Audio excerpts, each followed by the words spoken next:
I am 19 years old and my parents are in their 50s.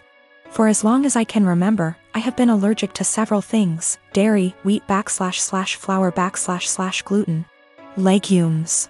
Since I was a young child, my parents have completely kept all of them out of our house.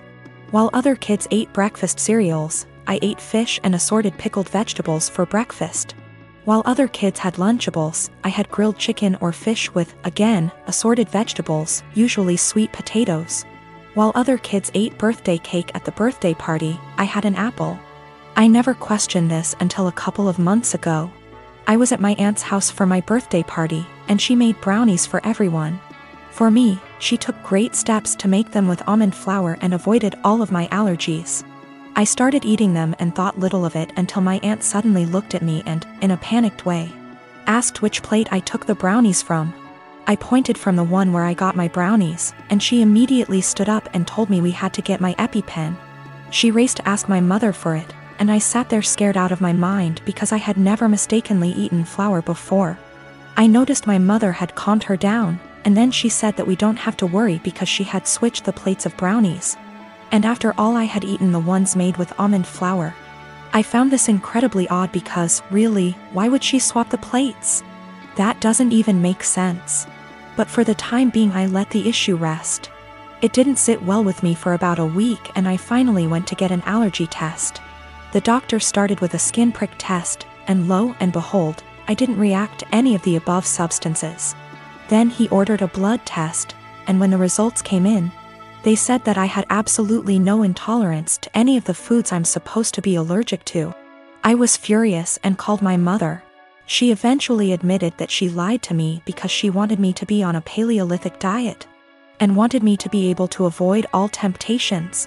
She raised me with a lie about her own health, but she keeps insisting that I try to see it from her perspective. She spams my phone with messages about how healthy I am, that I never had acne, that I have been in great shape my whole life, that I have strong teeth and bones, and even that I got onto a D1 college tennis team. She has started calling me ungrateful for her intervention and insisting that I really should be glad I never got carb addicted. I don't know what to think. I carried around an EpiPen for all those years, one that I suspect may be fake, seeing as my mother never got me to replace it. And I don't even know anymore. My husband and I come from the same background. The only difference is that his mother isn't of that ethnicity, so he wasn't raised in the culture like I was. When we started dating, I helped him reconnect with his roots. This eventually led to him reaching out to his estranged father's family and becoming close with them. I think my mother-in-law has sort of held that against me ever since. Throughout the course of our relationship, she has made multiple comments about how she doesn't like the amount of emphasis I put on my heritage. When we told her I was pregnant with twins, she later said something about not wanting her future grandchildren to care about that stuff like I do. I've learned to ignore her comments because trying to explain myself to her has never helped. And I try to avoid conflicts whenever I can. My husband and I decided that the babies would have a first name from our culture, and their middle name would be a typical American name. My parents did the same thing with my name too, so it was just a continuation of that tradition. My mother-in-law ended up seeing texts between me and my husband where we said the middle names. But she assumed that we were talking about first names, so she went out and got the babies matching sweaters, with the names printed on the front of them. She showed the sweaters to me after they arrived. And I thanked her for the gift but didn't correct her on the fact that those were the middle names. I was sort of peeved that she had snooped through text messages to try to find out the names before we told her anyway. So I didn't want to give her their first ones on top of that. Last night when she was over at our house, she told me how relieved she was that we had chosen normal names for her grandchildren, and not a ridiculously difficult to pronounce name like mine. My husband asked what she was talking about. She repeated herself and he told her that actually, the babies did have names just like mine and he expected her to learn to say them. She brought up the text messages and the sweaters she bought, and then my husband explained our plan for their names. She got really pissed at me after that. Said I let her look like a fool for accepting the sweaters instead of telling her the actual names, which we still haven't shared with her, and that she'd be calling them by their middle names since that's what she knows them as now. My husband ended up asking her to leave. And after she was gone, he said he wasn't upset at me or anything, but that he thinks I should have just told her she had the wrong info, instead of lying. I recently got married to Matt. Matt has a stepsister, Tiffany. I have met her less than 10 times in the 5 years I dated Matt, as she doesn't live nearby and is not close to my husband. However, she was invited to our wedding. I should mention that Tiffany is very attractive. She is pretty, with a currently fashionable body type. She also dresses well and spends money on her appearance. This is well known, and even though I've only met her a few times, whenever she is brought up by my in-laws, she always mentioned as being very invested in her image. I don't begrudge her this at all. The ceremony went fine, but afterwards, while my in-laws were congratulating me, my father-in-law commented that I looked beautiful, and in the next breath mentioned Tiffany did, too. His wife caught his eye and shook her head, but I ignored it. When Tiffany came over to say congratulations, she looked stunning. Her dress was beautiful and fitted her perfectly, her hair and makeup looked like they'd been done professionally. And she was wearing a pair of obviously designer shoes. Her outfit was totally appropriate for the event. But I was still weirdly upset by how she looked and immediately felt self-conscious next to her. Even Matt told her she looked great, and they rarely talk. For the rest of the night, every single male guest at the wedding asked about Tiffany, who she was, how I know her, if she was single, etc. By the speeches, I was fed up and almost in tears, and even the best man mentioned her in his speech off the cuff. I let it go, went on my honeymoon, and tried to forget the whole thing. We came back about a week ago, and this past weekend had dinner with my in-laws. Tiffany was visiting, and we learned that she had got engaged. She showed us her comically large ring and said she was planning to have the wedding next year and that it would be a black tie event.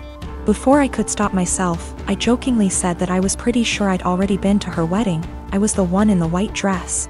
She asked what I meant, and I thought there was no point in lying, so I just admitted I felt she upstaged me at my wedding. She laughed and said, "You can't upstage a bride." I asked if I could wear white to her wedding then, and she shrugged and said, "If you think it'll help." She then apologized if I felt her outfit was inappropriate. My in-laws moved the conversation on, and we went on with dinner.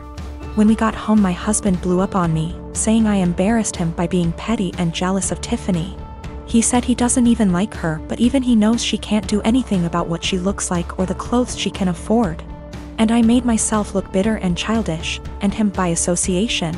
I admit it wasn't my best moment.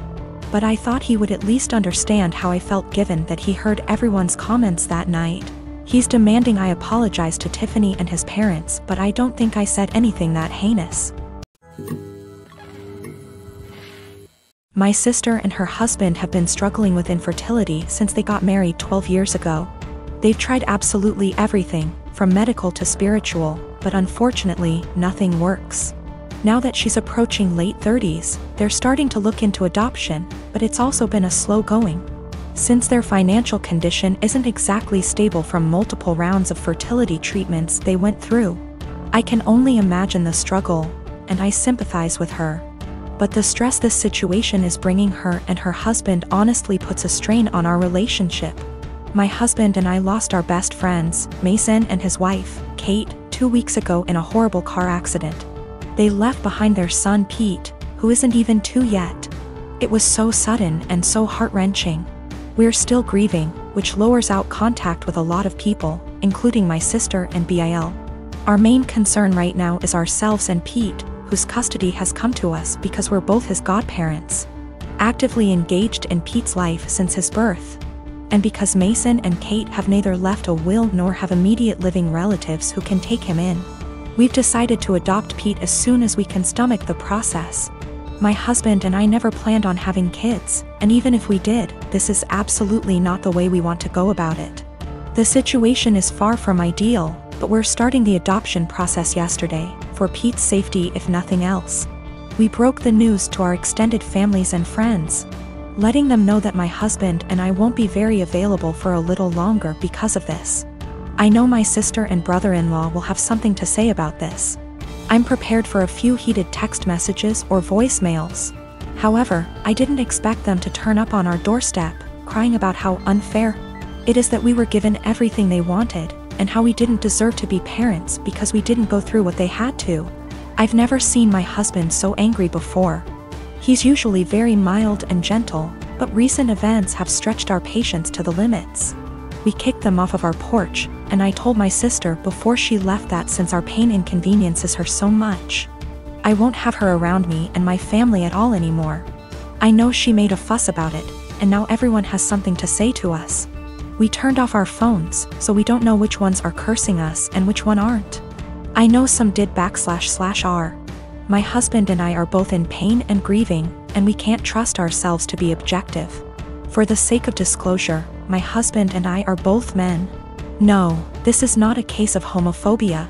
My sister, for all her fault, was the first person to accept me for who I love.